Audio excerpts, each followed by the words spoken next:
قرآن مجید فرقان حمید میں بہت سے مقامات پر صدقہ کی، زکوٰۃ کی فضیلت بیان کی۔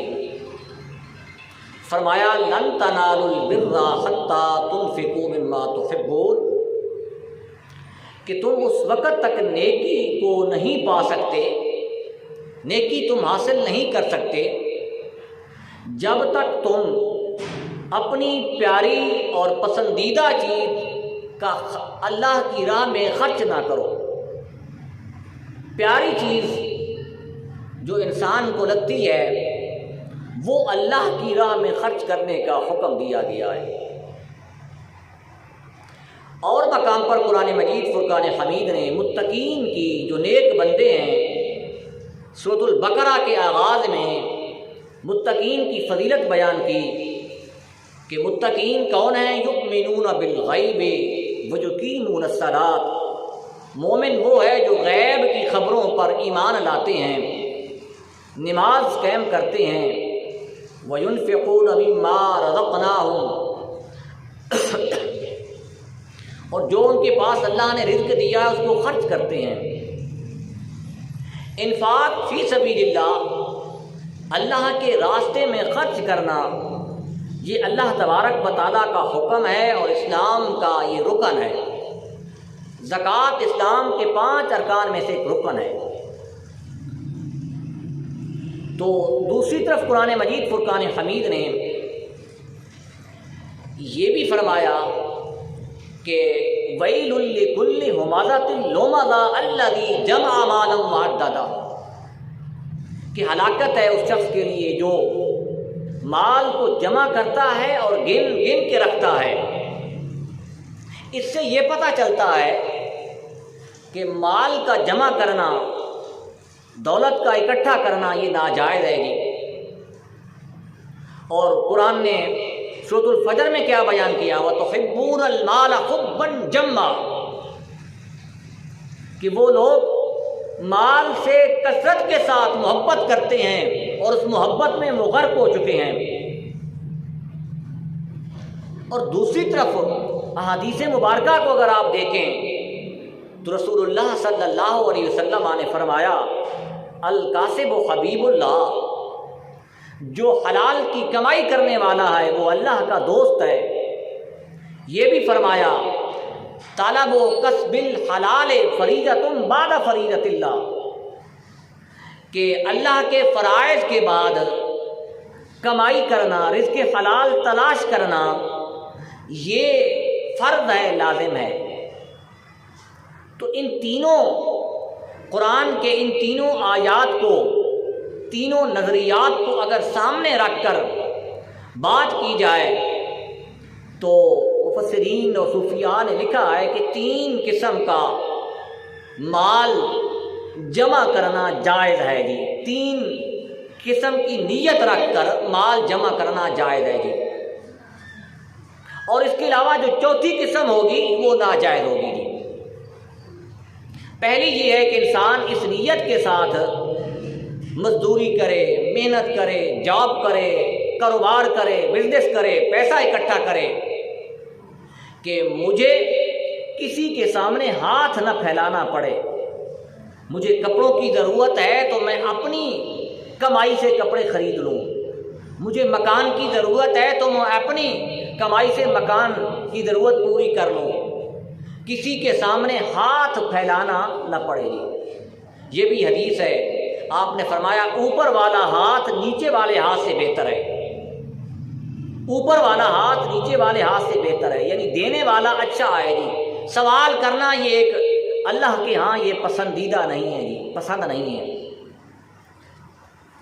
پہلی نیت یہ ہے کہ دولت اس وجہ سے کماؤ، اس لحاظ سے جاب کرو، اس لحاظ سے بزنس کرو کہ تمہیں کسی سے کوئی چیز مانگنی نہ پڑے، اپنی ضروریات خود پوری کریں۔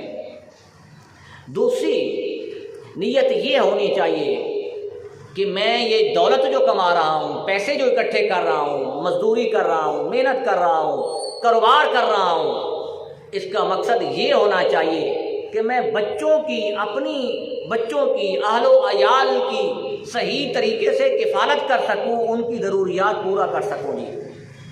بچوں کے تعلیمی اخراجات ہو گئے، بچوں کے کپڑوں کی ضروریات ہو گئی، اور بھی بچوں کے کھانے ہو گئے، جو چیز بھی ہے بچوں کی صحیح طریقے سے کفالت کر سکوں جی۔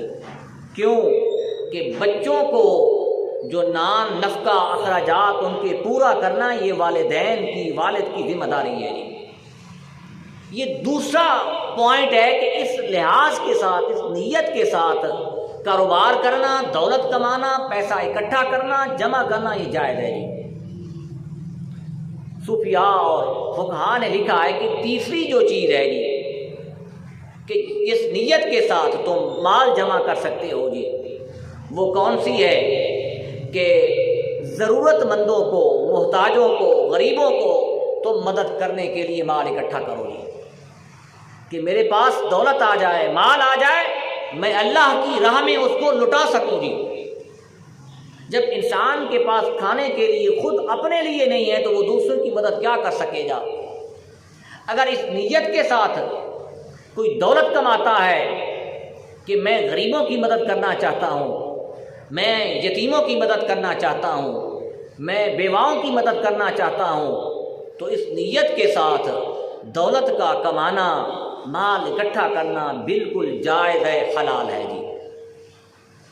اور پھر یہ مال اکٹھا کرنا، اس کے علاوہ جو چوتھی چیز ہے جی وہ بالکل ناجائز جائز ہے جی۔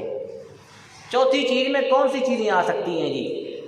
مال اکٹھا کرے روب دبا کے لیے جی، کہ میرے پاس اچھا مکان ہے، اچھی کوٹھی ہے، اچھی گاڑی ہے، تاکہ لوگ مجھ سے ڈریں، روب دبدبا قائم کرنے کے لیے، شہرت حاصل کرنے کے لیے جی، لوگ یہ کہیں کہ فلاں تو بڑا محلے کا امیر دار ہے جی، اس شہر کا تو بڑا جاگیردار فلاں ہے جی۔ اگر اس نیت کے ساتھ بھی دولت اکٹھی کی جائے جی کہ لوگ دبدبا کی وجہ سے، شہرت کی وجہ سے، اور کچھ لوگ اس وجہ سے بھی مال اکٹھا کرتے ہیں جی کہ وہ اس روئے زمین کے اوپر بھی بدماشی کریں جی، پیسہ ہوگا جی، ہم تھانہ کچہری بھی مول لے لیں گے جی، لوگوں کو مار بھی دیں گے جی، ہمیں پوچھنے والا کوئی نہیں ہوگا۔ اس نیت کے ساتھ بھی اگر مال اکٹھا کیا جائے تو یہ سب مال اکٹھا کرنے کی، دولت کمانے کی، یہ جب سب ناجائز صورتیں ہیں۔ یہ تین صورتیں بیان کر دی ہیں۔ اب ان تین صورتوں کے علاوہ کوئی صورت ہوگی تو وہ اللہ تبارک و تعالیٰ کی ہاں جو ہے وہ پسندیدہ نہیں ہے۔ پھر آ جائیں کہ مال اکٹھا کرنا اور اس میں سے اللہ تبارک و تعالیٰ کا جو خرچ ہے، اللہ تبارک و تعالیٰ کا جو حصہ ہے وہ نکالنا چاہیے، اور جو اللہ کا حصہ نکل جاتا ہے وہ مال پاک ہو جاتا ہے۔ مثال لکھی ہوئی ہے کہ جس طریقے سے پانی ایک گڑھے کے اندر، ایک ٹینک کے اندر ایک جگہ کچھ دن کھڑا رہے تو وہ پانی خراب ہو جاتا ہے، اگر وہ پانی پیچھے سے نیا پانی آ رہا ہے اور آگے اس ٹینک سے، اس ندی اور نالے سے پانی آگے نکل رہا ہے، جا رہا ہے، چل رہا ہے، تو وہ پانی کبھی خراب نہیں ہوتا۔ مال کی بھی یہی صورتحال ہے کہ یہ دولت انسان کے پاس جمع اس طریقے سے نہیں ہونی چاہیے وہ خراب ہو جائے، پیچھے سے اللہ تبارک و تعالیٰ اس کو دے رہا ہے، اور اس میں سے اللہ تبارک و تعالیٰ نے جو حصہ دینے کا حکم دیا ہے فقراء کو، مساکین کو، وہ دیتے جائے، تو پھر یہ مال اس پانی کی طرح یہ خراب نہیں ہے، یہ نقصان نہیں دیتا۔ اور پھر اللہ تبارک و تعالیٰ اس نیت کے ساتھ اگر کوئی مال جمع کرتا ہے تو اللہ تبارک و تعالیٰ اس میں مدد بھی کرتا ہے، برکت بھی ڈالتا ہے، اس دولت میں سکون بھی دیتا ہے جی۔ بنی اسرائیل کا ایک شخص تھا، وہ اللہ تبارک و تعالیٰ کے حکم کے مطابق زکوٰۃ ادا کرتا تھا جی۔ تو ایک اللہ کے نیک بندے نے دیکھا کہ اوپر سے بادل آیا ہے، اور بادل میں غیب کی آواز سے اللہ تبارک و تعالیٰ اس بادل کو حکم دے رہا ہے کہ تو فلاں پہاڑی کے اوپر برسنا ہے تم نے، اور وہ پانی کو بھی حکم دیا جا رہا ہے کہ تو نے یہ پانی فلاں شخص کی کھیتی میں جانا ہے جی۔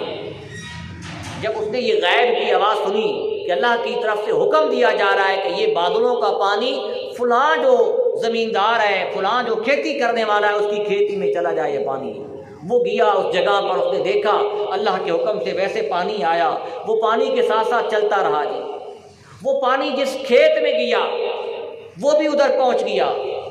اس نے وہاں جو شخص دیکھا جی، ایک شخص نے یہ بیلچہ اٹھایا ہوا ہے اور وہ پانی کو روک رہا ہے اپنی کھیتی میں ڈالنے کے لیے۔ اس نے اس سے پوچھا کہ یہ تمہاری کھیت ہے؟ اس نے کہا میری کھیت ہے جی، یہ زمین تمہاری ہے؟ کہا میری ہے جی۔ کہا کہ میں نے غیب سے یہ آواز سنی ہے، اللہ نے حکم دیا ہے بادل کو کہ بادل برس جا، پھر پانی کو حکم دیا کہ پانی فلاں شخص کی کھیتی کی طرف، زمین کی طرف چل پڑ، اور یہ پانی پہنچ گیا ہے۔ میں تجھ سے پوچھنے کے لیے آیا ہوں کہ تمہارا کون سا عمل ہے، تمہارا کون سا یہ فعل ہے جس کی وجہ سے اللہ تبارک و تعالیٰ تم پر اتنا راضی ہے کہ تمہارے رزق کا بھی بندوبست کر رہا ہے۔ اس نے کہا کہ میں کوئی بڑا نیکیاں کرنے والا شخص تو نہیں ہوں جی، میں کوئی تہجد نہیں پڑھنے والا، اضافی باتیں نہیں کرنے والا جی، تسبیح دانے پھینکنے والا اور جبہ و دستار تو میرے اندر نہیں ہے جی، میں تو یہی مزدوری کرتا ہوں، لیکن میں 3 کام کرتا ہوں جی۔ یہ جب کھیتی پک جاتی ہے، اس کھیتی کے میں 3 حصے کرتا ہوں، یہ مجھے کام ہے جی، باقی کوئی میرے اندر کوئی اضافی نیکی نہیں پائی جاتی جی۔ ایک حصہ جو ہے اس کھیت میں سے ایک حصہ اپنے لیے، اپنے بچوں کے لیے، اپنی بیوی کے لیے، اپنے گھریلو اخراجات پورے کرنے کے لیے ایک حصہ میں رکھ دیتا ہوں جی۔ دوسرا حصہ اس کھیت سے جو پیداوار ہوتی ہے، غلہ اناج اور گندم ہوتی ہے، اس کا دوسرا حصہ میں رکھ دیتا ہوں اسی زمین کے اوپر لگانے کے لیے، اس میں بیج ڈالنے کے لیے، باقی جو اس کے اخراجات ہیں، کھیتی باڑی کے جو اخراجات ہیں، تاکہ یہ پھر دوبارہ میں اس زمین کے اوپر پیسہ لگاؤں اور اس سے اناج حاصل کروں۔ تیسرا حصہ جو ہوتا ہے وہ میں اس سے نکال دیتا ہوں، اور وہ تیسرا حصہ میں فقراء اور مساکین میں تقسیم کرنے کے لیے رکھ دیتا ہوں جی۔ جو فقیر آتا ہے، جو مسکین آتا ہے، میں اس کو دے دیتا ہوں۔ اس اللہ کے نیک بندے کو اس وقت یہ بات سمجھ آئی کہ جس شخص نے ان 3 حصوں کو لازم کر دیا ہے، اب اللہ تبارک و تعالیٰ نے اس شخص کے کاروبار میں، اس کی کھیتی میں برکت ڈالنے کے لیے بادلوں کو بھی پابند کر دیا ہے کہ اس کے اوپر برسیں اور اس زمین کے اندر برکت آ جائے۔ ہماری جو دولت ہے، رزق کی فراوانی ہمارے پاس بہت زیادہ ہے، لیکن اس میں برکت کیوں نہیں ہے، دوسرا سکون کیوں نہیں ہے؟ وہ اس وجہ سے یہ ہے کہ ہم اللہ کا حق نہیں ادا کرتے۔ اللہ نے کیا کہا؟ من ذا الذی یقرض اللہ قرضا حسنا، کون ہے جو اللہ کو قرض دے گا؟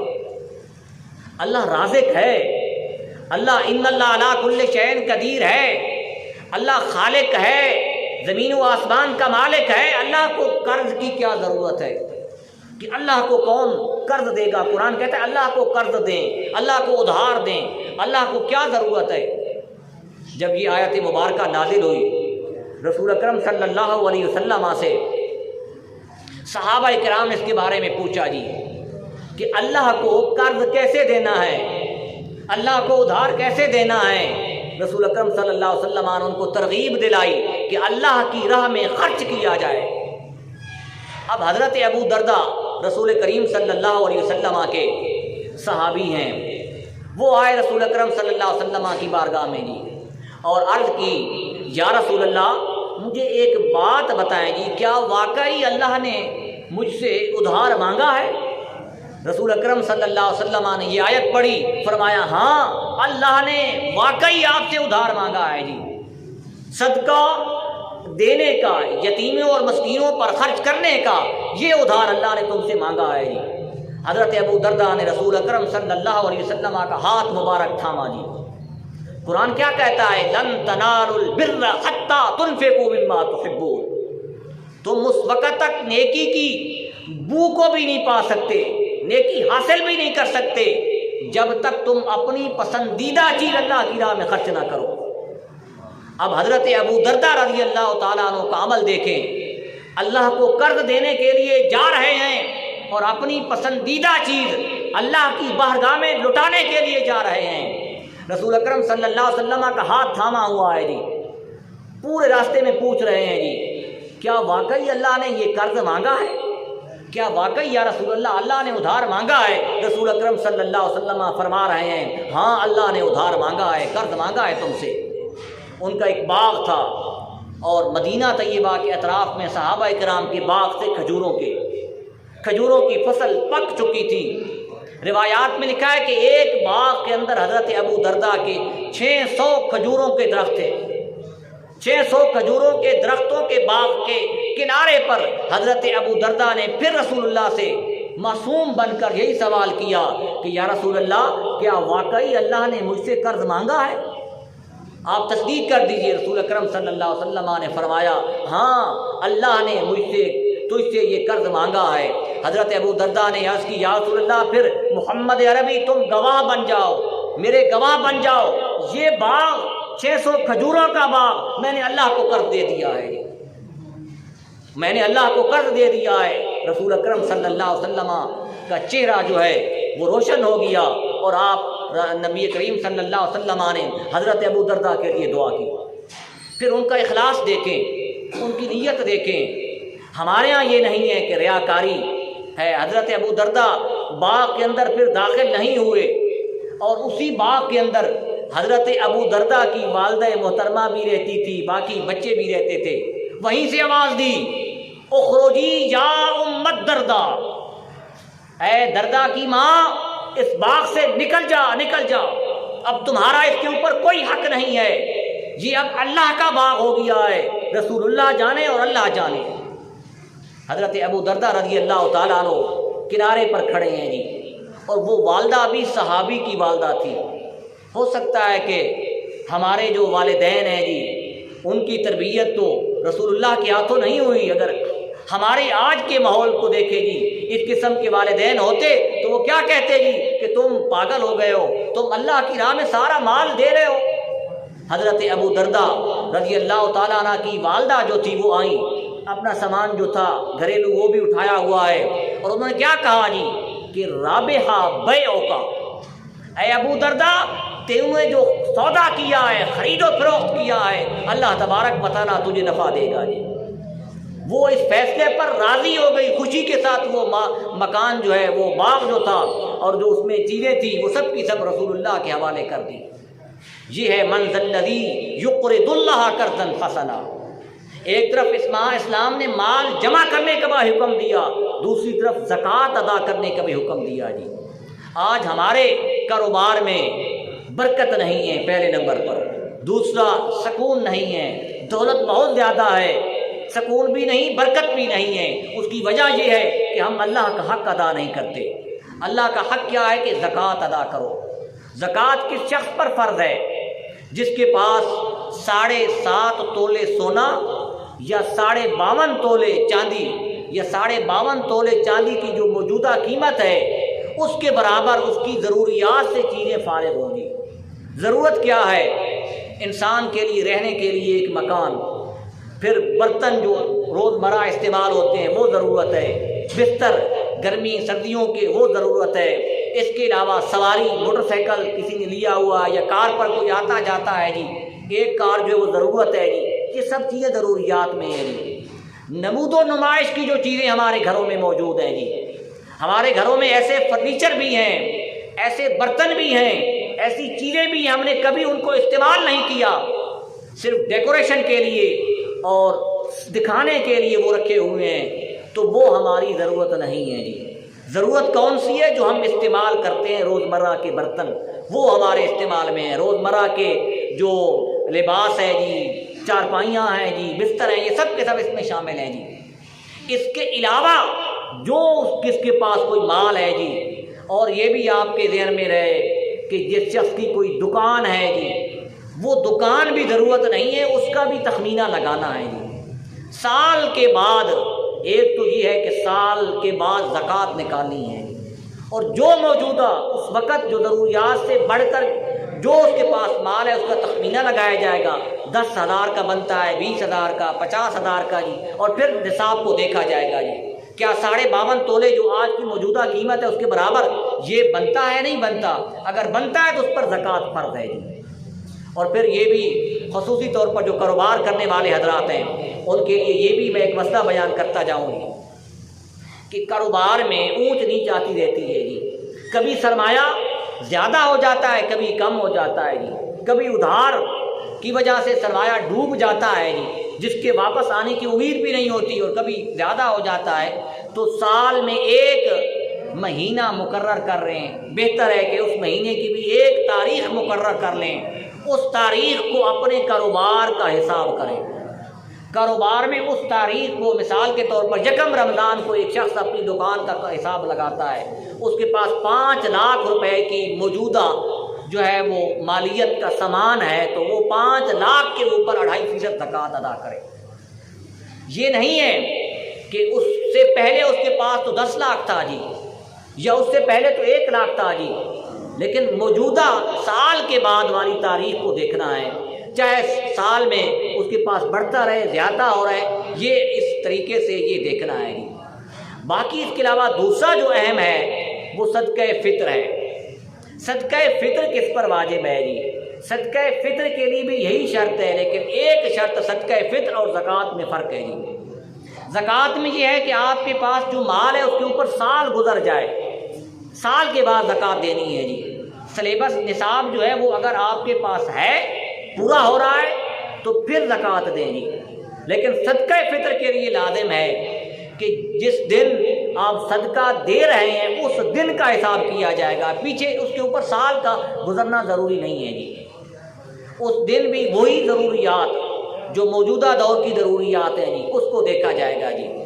اور اس سلسلے میں بہت سے اور بھی مسائل ہیں جو پوچھے جاتے ہیں جی کہ صدقہ فطر جو ہے کس کو ادا کیا جائے جی۔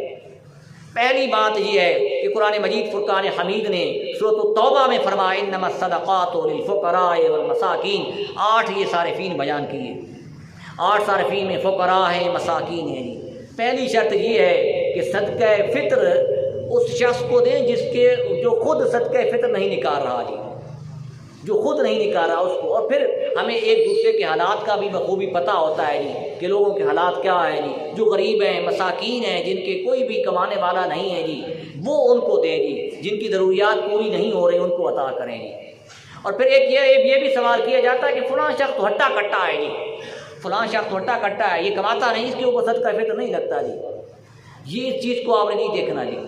اگر وہ مسلمان ہے اور اس کے حالات کمزور ہیں، وہ واقعی اس کے پاس نصاب نہیں ہے جی اور وہ کمزور ہے، غریب ہے، تو اس کو صدقہ فطر آپ دینے میں کوئی حرج نہیں ہے جی۔ یہ شرط اسلام میں کہیں بھی نہیں ہے کہ جس کو آپ زکوٰۃ دے رہے ہیں، جس کو صدقہ فطر دے رہے ہیں، وہ کماتا ہے یا نہیں کماتا، یہ اس کا اپنا جو ہے وہ اپنے اوپر اس کے ہے ذمہ داری جی، وہ کمائے جی، اپنی ضروریات کو پورا کرے۔ لیکن تم نے جو شرط ہے جی وہ دیکھنا ہے کہ فقیر ہے، مسکین ہے، یتیم ہے، ان کو۔ اس کے علاوہ دینی مدارس جو ہیں ان کو بھی آپ صدقہ فطر دے سکتے ہیں جی۔ اور دینی مدارس جن کو آپ زیادہ جانتے ہیں جی، اور خصوصی طور پر جی جو آپ کے محلے میں واقع ہے جی اور اپنے مسلک کا ہے جی، ان کو آپ دیں جی، تاکہ یہ ہو کہ آپ جس کو دینی مدرسے کو دے رہے ہیں وہاں آپ کا ڈاؤٹ کسی قسم کا نہ ہو جی۔ آپ کسی کے بارے میں گمان رکھتے ہیں، میرے بارے میں گمان رکھتے ہیں کہ یہ شخص تو پیسے کھاتا ہے جی، یہ تو نہیں لگاتا مدرسے کے اوپر جی، یا فلاں اچھے کام کے لیے اس نے پیسے لیے نہیں لگاتا جی، تو آپ کا ذہن پہلے سے ڈاؤٹ ہے جی، تو بہتر ہے آپ اس سے اجتناب کریں جی۔ جہاں آپ کا دل مطمئن ہو جی وہاں ادا کریں جی۔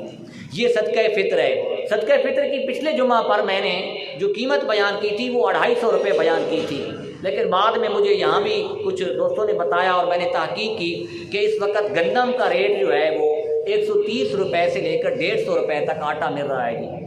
تو اس حساب سے 2 کلو کم سے کم گندم اور 4 کلو کھجور اور جو اس کی قیمت لگانی ہے جی۔ تو یہ 300 روپے آج جو موجودہ مارکیٹ کا ریٹ ہے شہر کے حساب سے، دیہات والے